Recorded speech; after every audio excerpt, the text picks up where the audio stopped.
Hello. And Hello. welcome to the Dr. Kevin Show here on OMTimes. So we want to remind all of our listeners before we bring on tonight's guest that we are a live call-in show. And if you would like to be part of this conversation, you can do so by calling in at 202-570-7057.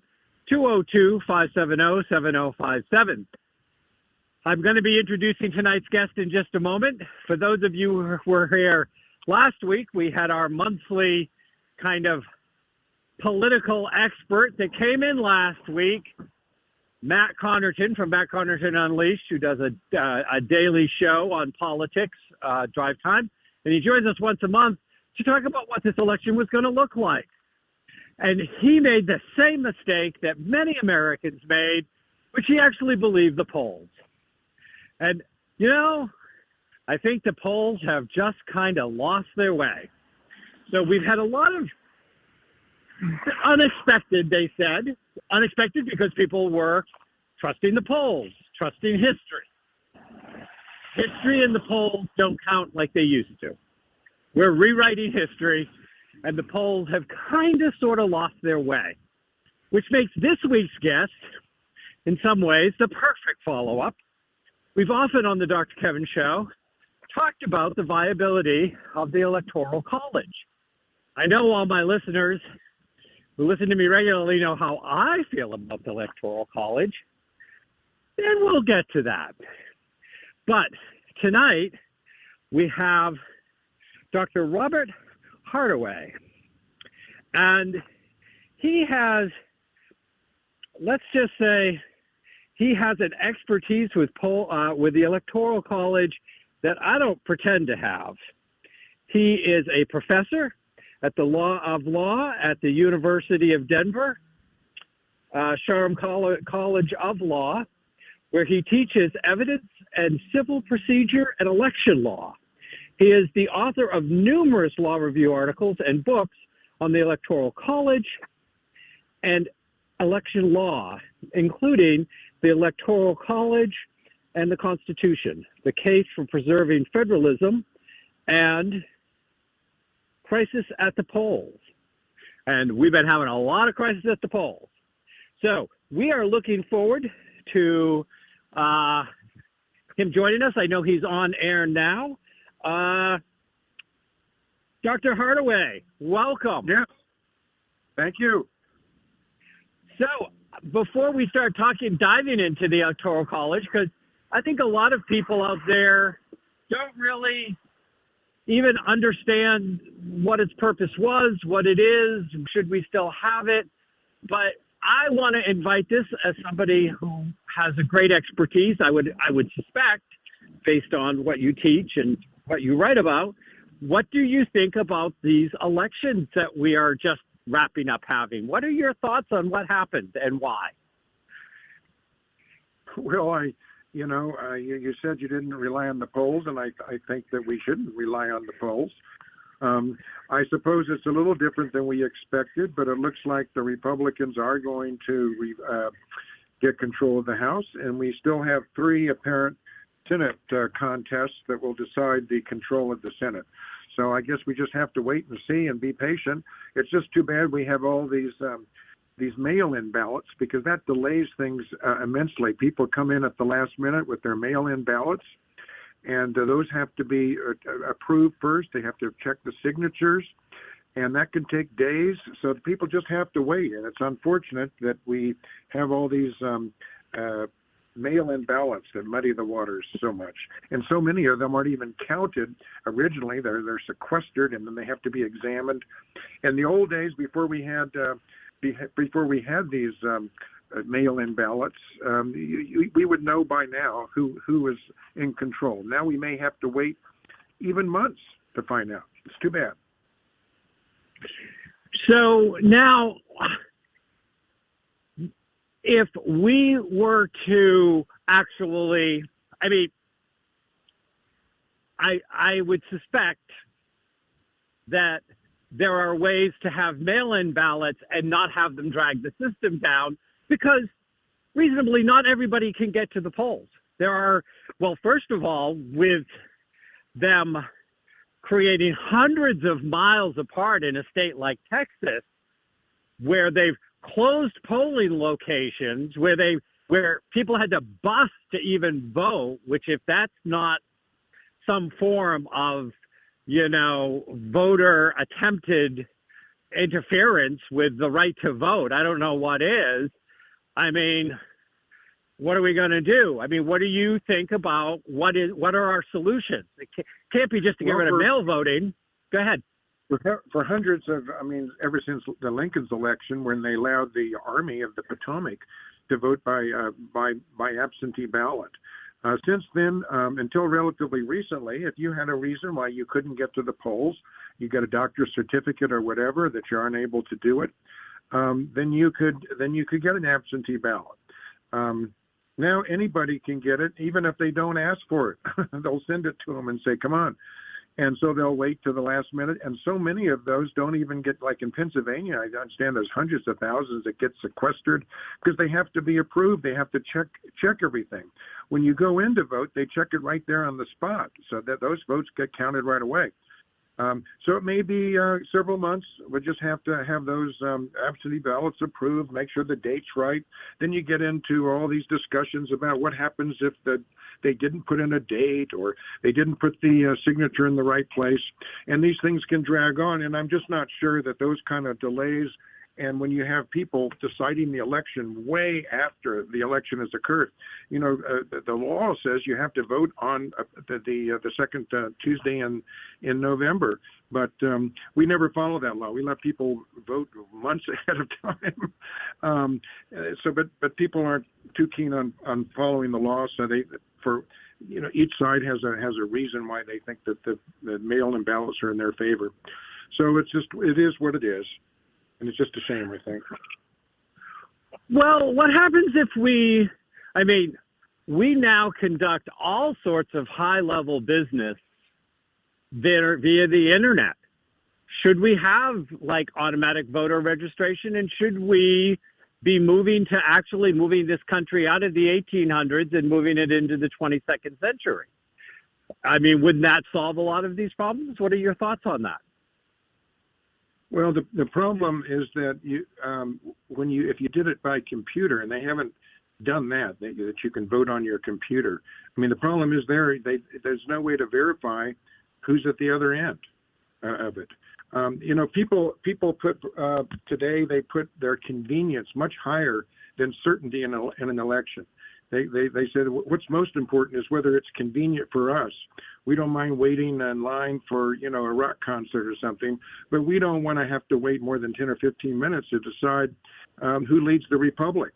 And so we're willing to sacrifice certainty for convenience, and that's just the way it is. That's just the way people are today, and that's fine. Well, if that's what they want, that's what they're getting.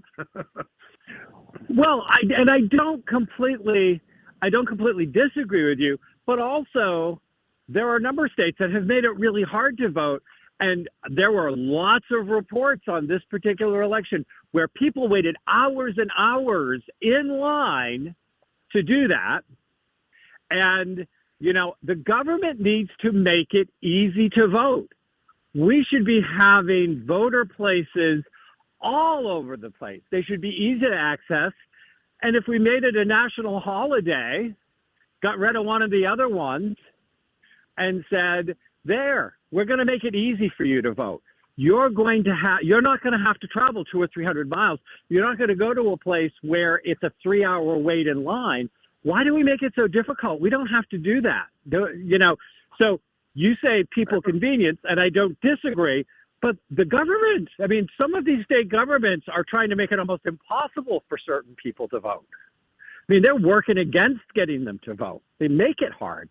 What are your thoughts? Well, I have no problem with having more polling places. I didn't have any. There was no line here in Denver when I went, but that doesn't mean there weren't other places. And sure, there should be more polling places, and that is an excellent solution to the issue. Absolutely.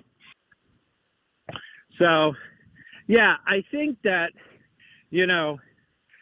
I think it's a perfect storm of stuff, and we have to take the storm apart and say, yeah, for some people it is convenience. For some people, you say, well, we can compare the signature, but that does not really prove that the person filled it out. I mean, there are some pretty heavy duty securities you can put on to verify who you are now on a computer. I think that we again should be aiming for that, but let's also look at the fact of it's politics is above government, is above the people. It has become a beast of its own. What are your thoughts? Well, I put a high priority on uncertainty. In the 1960 election, the race was so close that if we hadn't had an electoral college, for example, we still wouldn't know who the president was. And when you have to wait months to decide who the leaders are, that's a destabilizing force. So I have to say I'm more in certainty. When you go to the polls, they check your signature. They check that you did everything right before you actually vote. And instead of having people lined up months afterwards to decide whether we're going to count your vote or not, because the questions arise: was it a day late? Do you have the right signature? Did you put the date on the right line? And then the people months later, the people who decide who your leaders are going to be. And I do have an issue with that. But the one good thing about the Electoral College is that we don't have a lot of those uncertainties. Well, but what do you say to the people that go, how can somebody get 3, 2, 3, 4 million more Americans voting for them and still not get to be president? Why would the majority not rule? Because the Electoral College seems to not have worked well representing the majority in the last several elections. Elections since the 50s. Go ahead. Based on an illusion that the press says, when you go into the voting booth, you're voting for a candidate, and of course you're not. We do it like in England, where you vote for a member of parliament who then goes to parliament, vote, and cast the vote. And so there are no really popular votes. And the problem with the Russian system. A lot of people think that the popular vote system we should adopt is the one they have in France and Russia, where you have 4 or 5 parties. And the 2017 election in France, for example, the 2 major parties got 19% each. Extreme right-winger got 22%. And then there was someone no one had ever really heard of, and it got 24%. And so you had someone elected who was opposed by 2/3 of the electorate, because you get this illusion. Once you have a runoff, somebody, whether it's extreme right-winger or left-winger, if they get more than the others, then they're guaranteed to get over 50%. And that's why you get people elected in other countries that don't have an electoral college who are opposed by the vast majority of the electorate. And John F. Kennedy realized that too back in the 50s when he was in the Senate. The Republicans were convinced that the Democrats had a huge advantage in the Electoral College, and so they wanted to abolish the Electoral College. And it was John F. Kennedy who really saved the day. He said, if we use the Russian system, which is the so-called popular vote system, it would increase the likelihood that we would get a president who was opposed by the majority of the people. It would break down the federal system under which the states entered the union. In fact, he pointed out we wouldn't have even had a union, because the country back at the time of the Constitutional Convention was going to break into 4 or 5 different countries. The states, the big states, New York and Pennsylvania, wanted a house based on population alone, and the small states said, well, we're not going to have anything to do with that. We want equal representation. And then it was the last really minute that saved the country when Benjamin Franklin said, let's do both. Let's have a Senate in which every state has equal representation. and a House based on population, and Electoral College based on the number of senators, in which every state has equal number of senators. And if it hadn't been for that, we would be sort of like South America. We have 5 or 6 different countries. Some people think that's a great idea, that we'd be better off that way. My personal opinion is that I think we have a union, and it's Electoral College has been the glue. And the small states, they said we're not going to enter any kind of government in which we're not given equal representation. And it was only at the last minute that, and they were all ready to go home, basically, and form their own countries. And it was basically the last minute that Benjamin Franklin made his biggest contribution to the United States of America. He said, let's do both. Let's have a lower house based on population, upper house based on the Senate. And then just as important, the second prong of this compromise that brought the nation together was the Electoral College, in which electors are based on representation in the Senate. And there's people today who say that's not fair. It's not fair that a state like California has an equal number of senators as small Wyoming, and they would like them to have like 60 senators and Wyoming to get none. And it was Kennedy who said, it isn't just that the population. What you need to hold a country together, he says, you have to have a system of checks and balances that ensure that no area or group gets too much power. Any country that's controlled in enclaves, like whether it's the East Coast or the West Coast enclaves, is not going to be successful in the long run. It's going to break apart. And that's why the Electoral College has been such a great system for us, because it virtually guarantees that someone who's elected has the support across the country, not just in little enclaves. And we've been very spoiled by the Electoral College, because some people think it's a party system, whereas no other country in the world have it. They have 5 or 6 parties, and then they have a runoff where the extreme right-winger or left-winger, you have to choose between sort of a fascist and communist. It's such a terrible system. And when the French had their system, and they were outraged by the result of their popular vote system, because 2/3 of the people opposed it, and they expressed their outrage for what passed for democracy by casting something like 2 or 3 million blank ballots to express their outrage. Fortunately, we don't have that part. Well, so and we're coming up to our first break. We will be right back with Dr. Robert Halliday.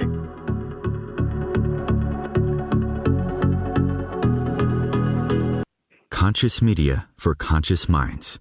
OMTimes. Have you ever wondered how to change your love paradigm? The secret key is finding a love partnership, not just a regular connection. How do you find these? Through conscious relationships. Ascending Hearts Dating is a dating site for people like you that believes in second chances and a different type of spiritual connection. Try Ascending Hearts for free today at ascendinghearts.com and change your love paradigm. Ascending Hearts, the premier dating community for the spiritually awake. Hello, I'm Sandy Sedgbeer, host of OMTimes magazine's flagship radio show, What is Going On? My passion is sifting through information, research, and innovations from new thought teachers, speakers, and researchers, pushing back the boundaries of what we know about life, energy, metaphysics, and the universe. I love shifting perceptions about who we are, why we're here, and how quickly impossible becomes normal when we open our minds, expand our awareness, and accept that the only limits that exist are those we place upon ourselves.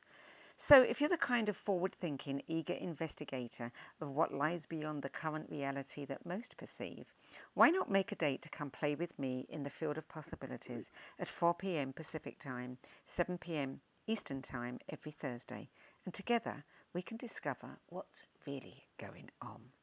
You came across someone struggling with hunger. How would you recognize them?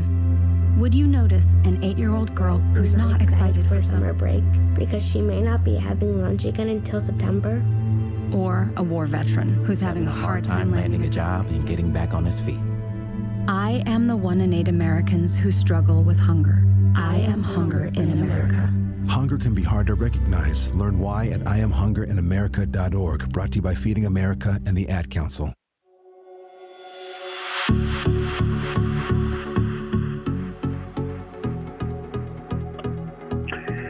Hello, hello, hello, and welcome back to the Dr. Kevin Show. To remind you, again, we are a live call-in show. If you would like to ask myself or my guest, Dr. Robert M.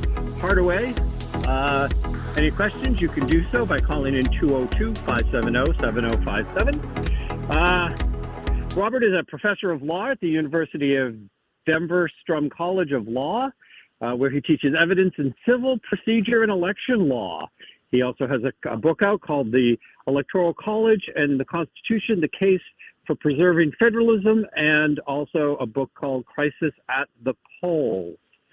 So I'm going to ask you a couple of questions, and, you know, sometimes I do this to my guest, which is, I'm going to ask you some questions that I feel like my audience would ask. Some of them will be mine, some of my audience, you know, I've been doing this show for a long time. But I'm gonna ask you to tell it to me like I'm a 5-year-old, because you said something that kind of scratched across my record, like an old-fashioned album record scratch. And I said, well, wait a second, that statement didn't make sense to me. And okay, I'm sure it made sense to you, but I'm going to need to break it down, which is, so everybody does a vote, and I get that the way the system is, that it then creates, you know, and there's been questions like there was legal challenges recently. Do the people that go to the electoral, that go to do the vote, are they legally required to represent the vote of their state, or can they vote off? Which that in itself tells me we are no longer in a place that has any form of democracy going on. If those electoral people that are approached get to vote however they want, no matter what their state said. I can never comprehend how anybody thinks that that is representing me if that happens. Well, most states have laws that say that the electors who are elected and based on their promise to vote for a particular candidate must vote.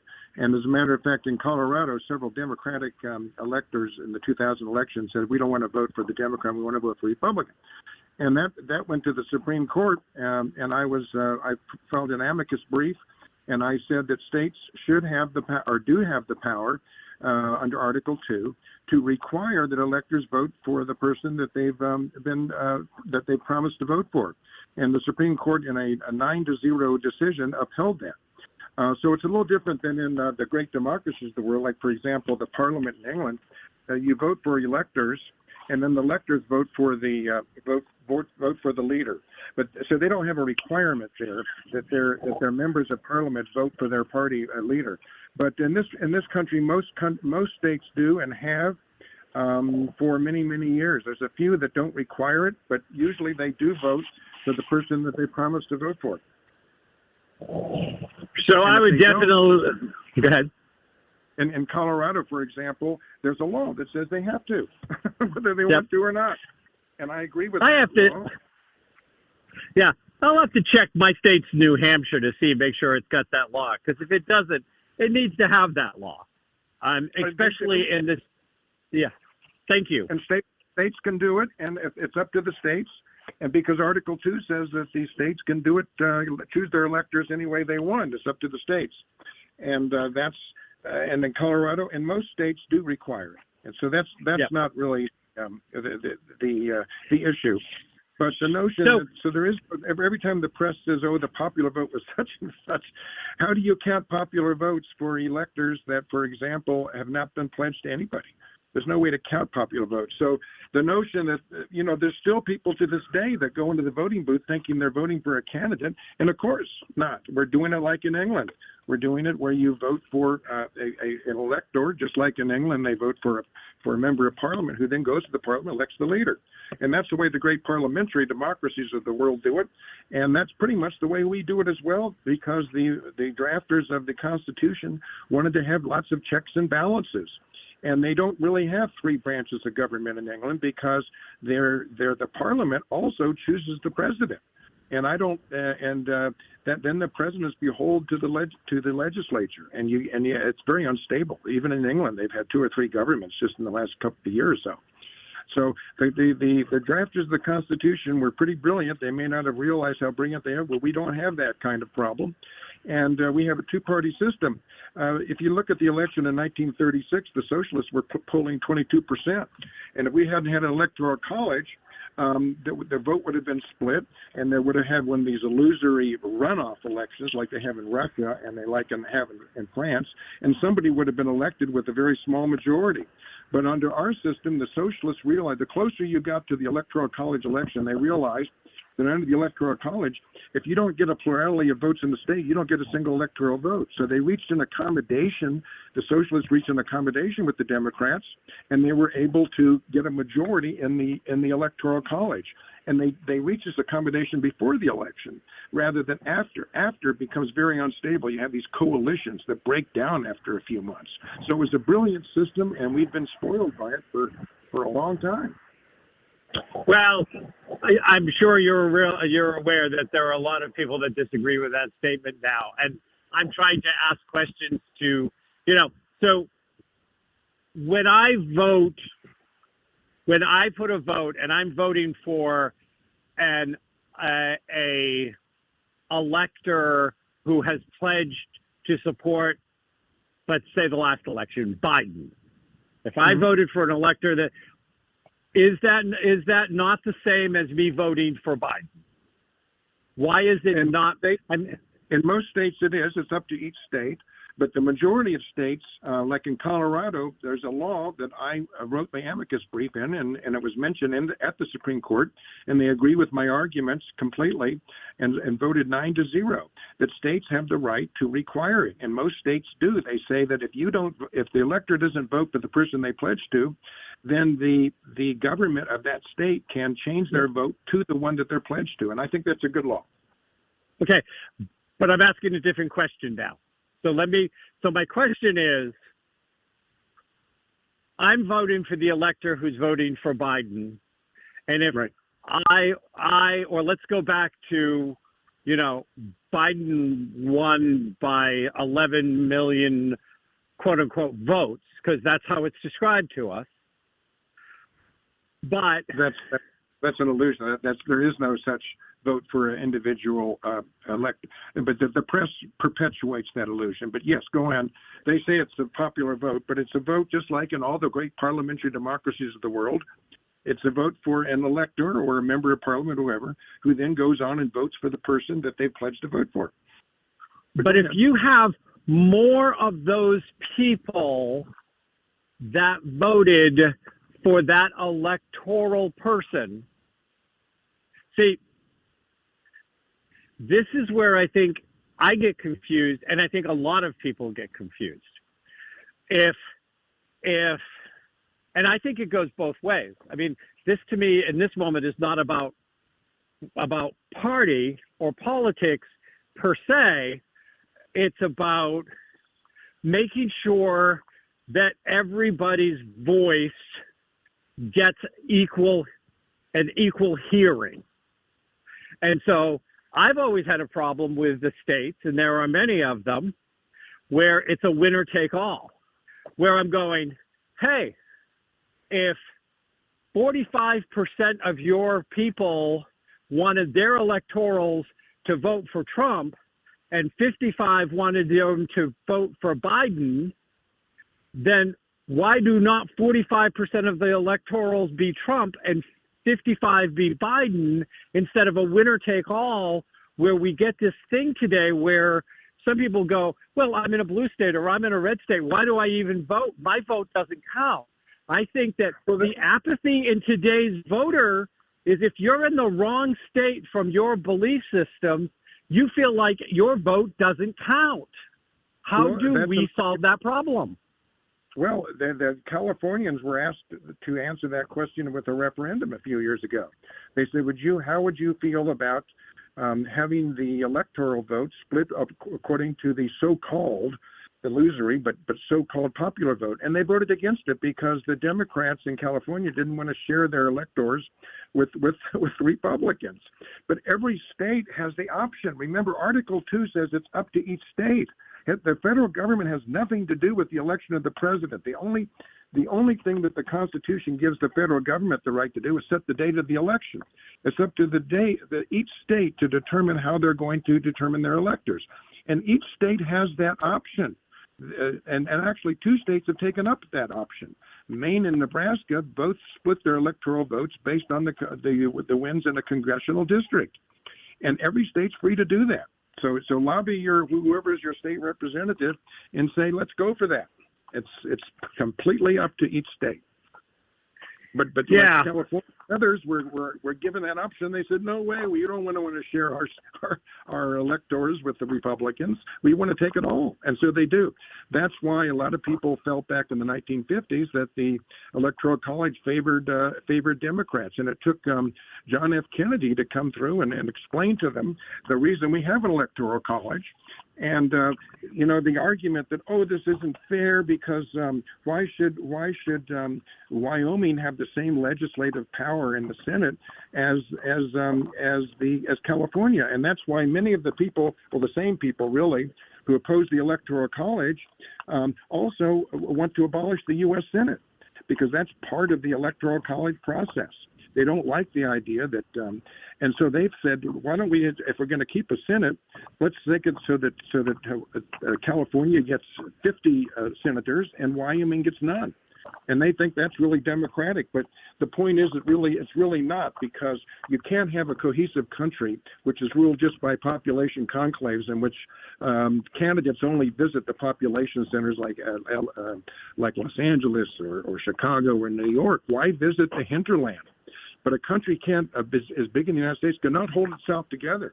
And that's the point that John F. Kennedy said. He says that the drafters of the Constitution set up a system, provides a system of checks and balances that ensure that no area or group shall obtain too much power. And this is today we have an electoral system which gives both the large and the small states certain advantages that offset each other, said John F. Kennedy. And while purporting to be more democratic, the Russian so-called popular vote system would increase the power of extreme splinter parties. And that's what happens in those countries. It happens in Russia. It happened in France. The extreme right wing got a candidate who got 22% of the vote.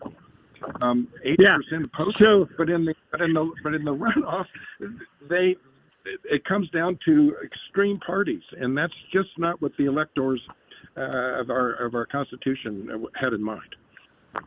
Well, the world does evolve, and we have a very different looking America today, with a population that I can't even tell you how many 100 times larger and more diverse than the founding fathers had. And I think that this idea of, I don't think that our brilliant founding fathers, and I think the founding fathers, for the most part, they were men, but I think they were probably some of the most educated and cultured men of the day. I mean, I think that their separation of church and state is brilliant, and I wish people would remember that. But I think it's like, what does their ideology look like today, and does it serve? Like, I would be horrified. I would never want to see a 60 senators from California. That's what the House of Representatives is for. The Senate is so that there is a governmental body where every state, because we're all 50 states, are represented. I get that. And I think that's fabulous. And I think that I don't want to change the Senate or the House of Representatives, because you have one that represents the population densities of the states, which do represent, but Wyoming gets its 2 senators. It may only get 2 House of Reps, and California may get 50 or whatever it is, but California does have more people paying more taxes and contributing more to the government. So, I think that the House of Reps and the Senate is very fair. And that's what the Electoral College is based on, that very premise.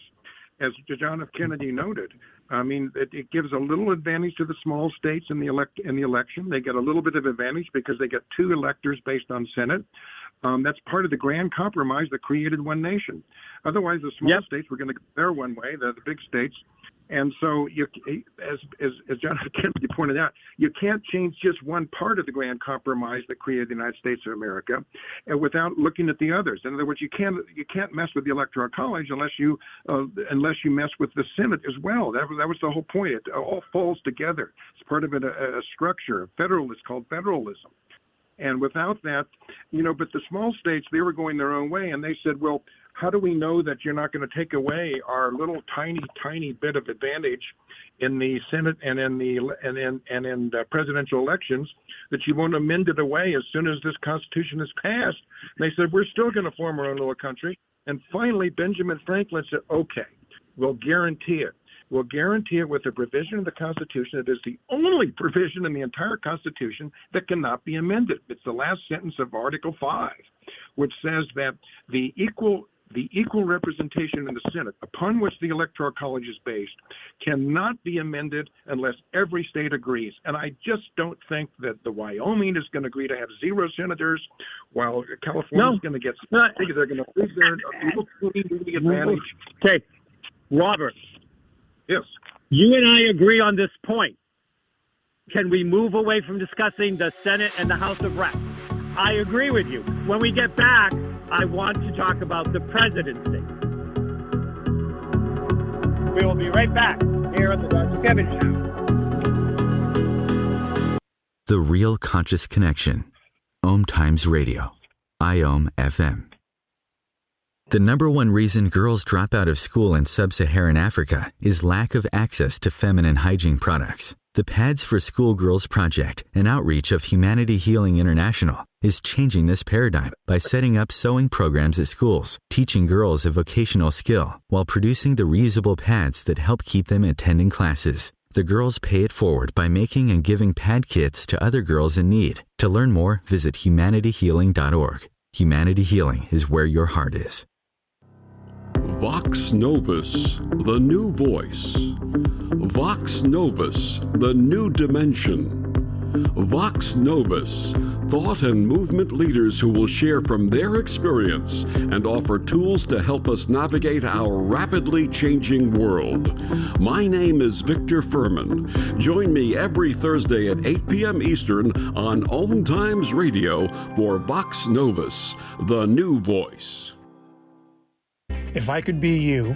And you could be me? For just 1 hour. If you could find a way to get inside each other's mind. Walk a mile in my shoes. Walk a mile in my shoes. Walk a mile in my shoes. We've all felt left out. And for some, that feeling lasts more than a moment. We can change that. Learn how at belongingbeginswithus.org. Brought to you by the Ad Council. Walk a mile in my shoes.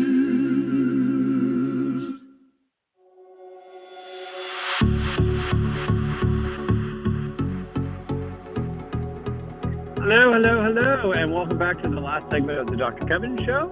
I am on with constitutional lawyer, author, Dr.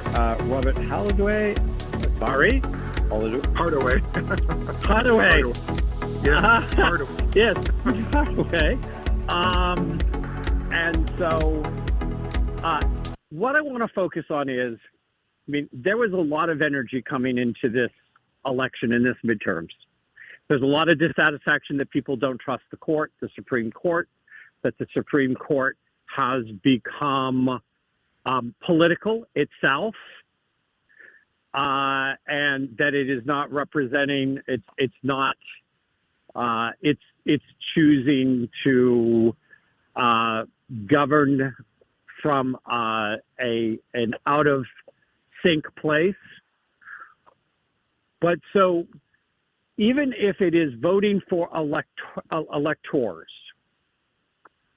and, my thing about splitting the states, and you said California said no. Well, of course, because if California did it, but let's say Texas didn't, then of course, yes, that's not going to be fair. Either all 50 states would have to come together, and I'm not going to talk about the art of the possible here. I'm trying to talk about a system that I think may function better in 2022. How we get there, I'm not sure that I know, but I do know that there is a great feeling of disenfranchisement. And when you have 3 or 4 or 5 million people that have cast for to have an elector that would vote for their person in, and the other person is elected, it is hard to not feel like your vote doesn't count, even though your vote is for an elector.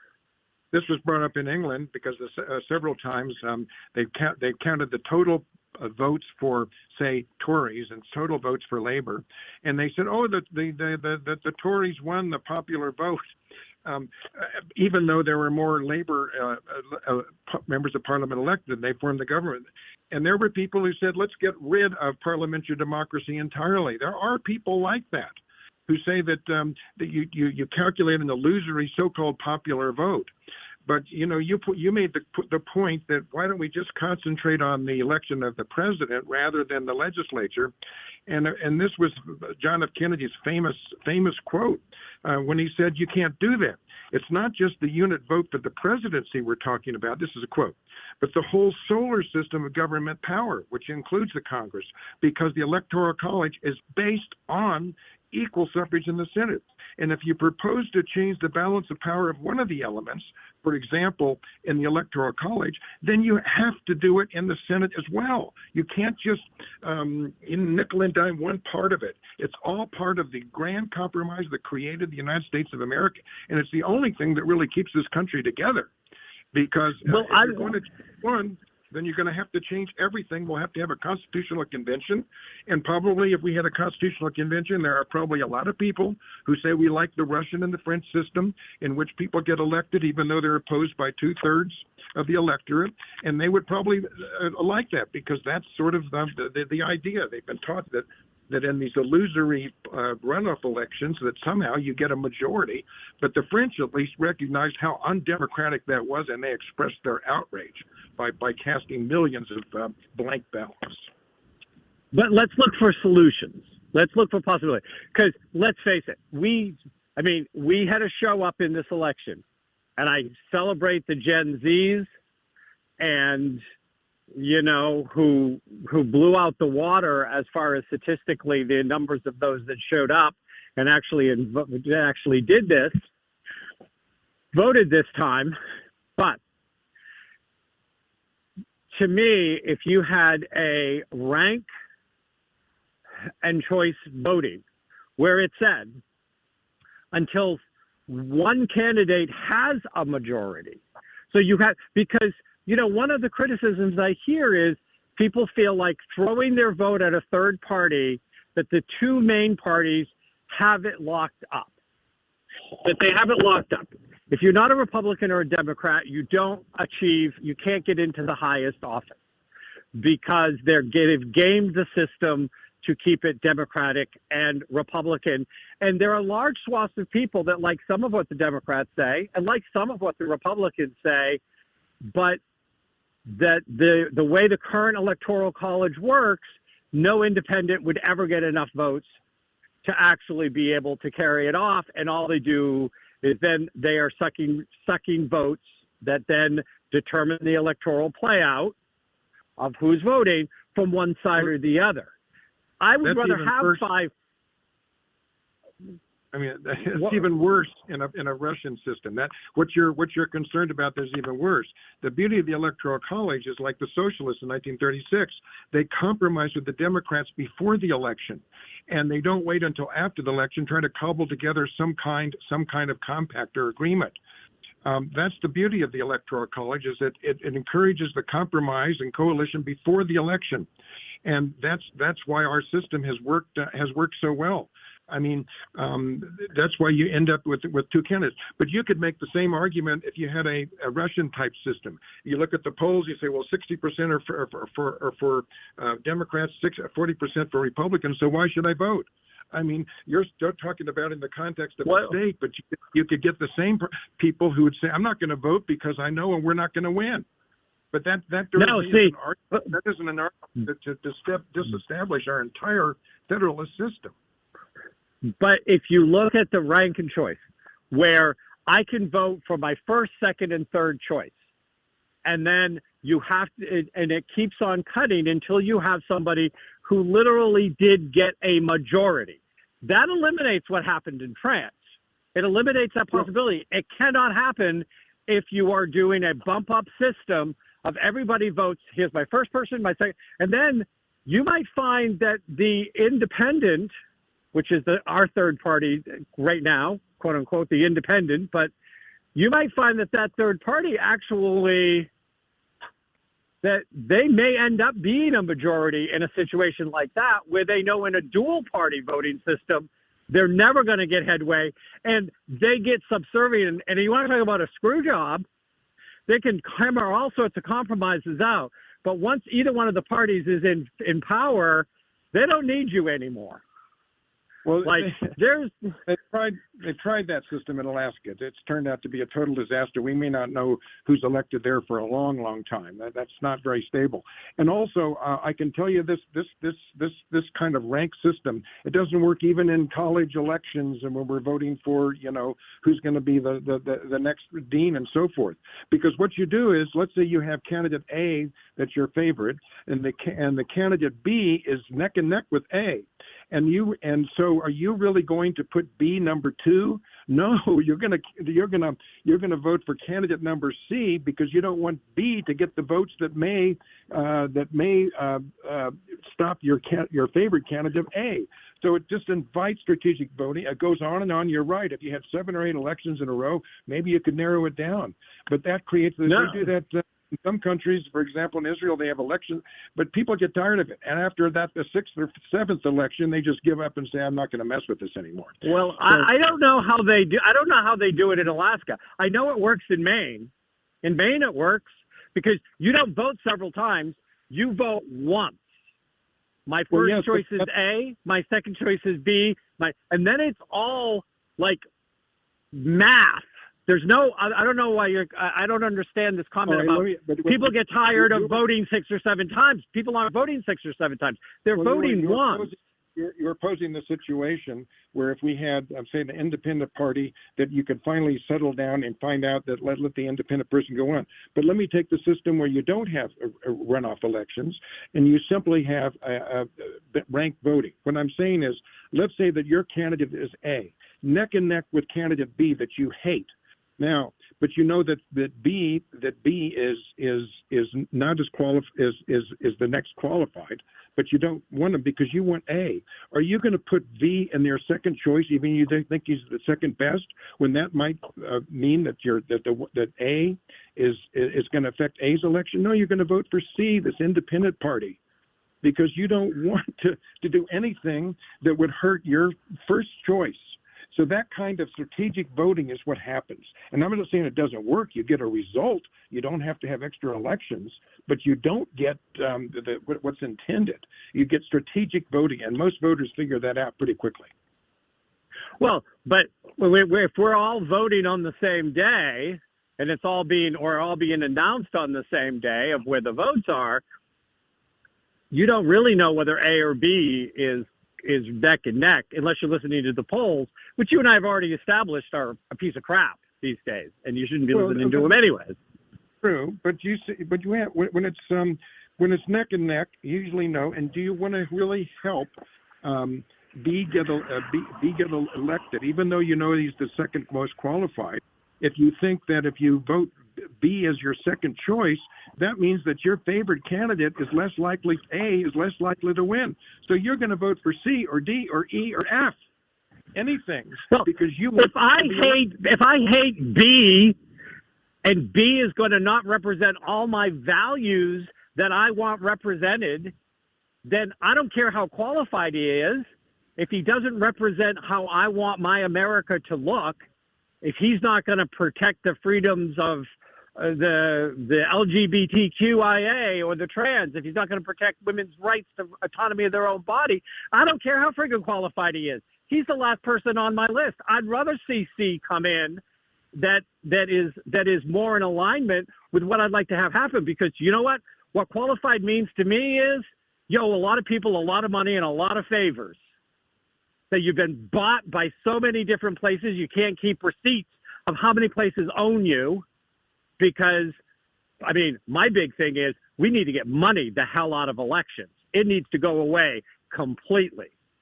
Everybody should get one pot that's the same amount of money to promote what they stand for and why they want to get elected, and nobody should get a penny more.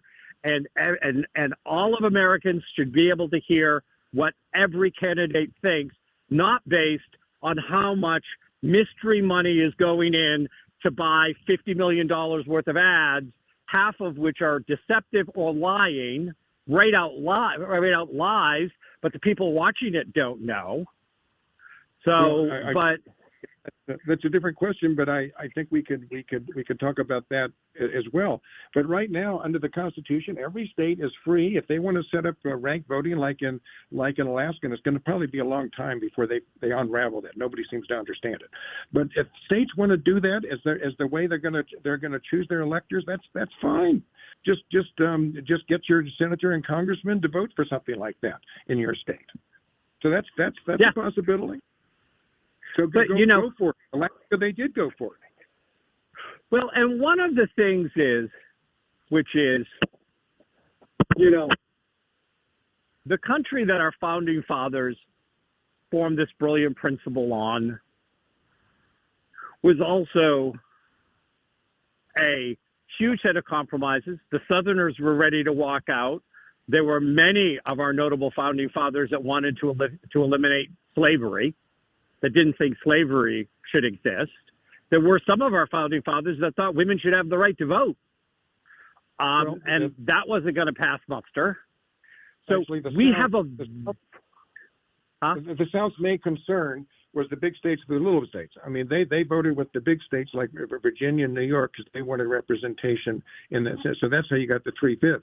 It had nothing to do with equal representation in the Senate. That was the compromise that created the United States of America. And if we had not had that compromise, we'd be like South America right now. But you're quite right that the rights of minorities should be protected. Now, take someone like Vernon Jordan, who's president of the Urban League, talking about the rights of African Americans, for example. And this is how he defeated this Electoral College reform bill that was going to adopt the Russian system. He said, this is a quote, "Take away the Electoral College and the importance of being black melts away. Blacks, instead of being crucial to victory in major states, simply become 12% of the electorate with reduced dilution of their vote, which dilutes the black vote." And do we really want to dilute minority votes? I would vote no on that. I don't think we should, and I think that's why most African Americans recognize that they're crucial to the votes in a country and in states like New York. So they know what's going on when people forward and want to vote. Yeah, and they're getting gerrymandered out of having their vote count by having them divided up in these completely screwy, make no logical sense, gerrymandered maps. And so here's the question I think is the question for the 22nd century that I think everybody needs to look at, which is, what are we first? Am I a New Hampshirean first, or am I a United States citizen first? If I am a United States citizen who may live in this day and age, and this didn't happen 300, 250 years ago, I might live in 10 different states. My employment might make me go to, thank God I work for myself. I might have to go to some state that is completely against my value system, but I should not have less rights as an American because I'm in Alabama versus New Hampshire. And in New Hampshire, I have more rights.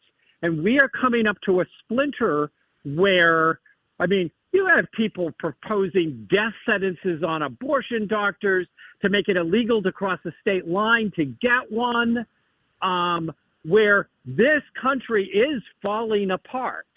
There is now stuff going, and I'm going, if we don't update a system that has some kind of unification of this is what it means to be an American citizen, I think we have to look at something has got to give. Something has got to change. Well, that view is actually one expressed by Alexander Hamilton. He said, we don't need states. Let's just do like the Russians do and divide the country into sections. But of course, if that proposal, the problem it never worked is because none of the states would have joined any such union. So you never get anywhere.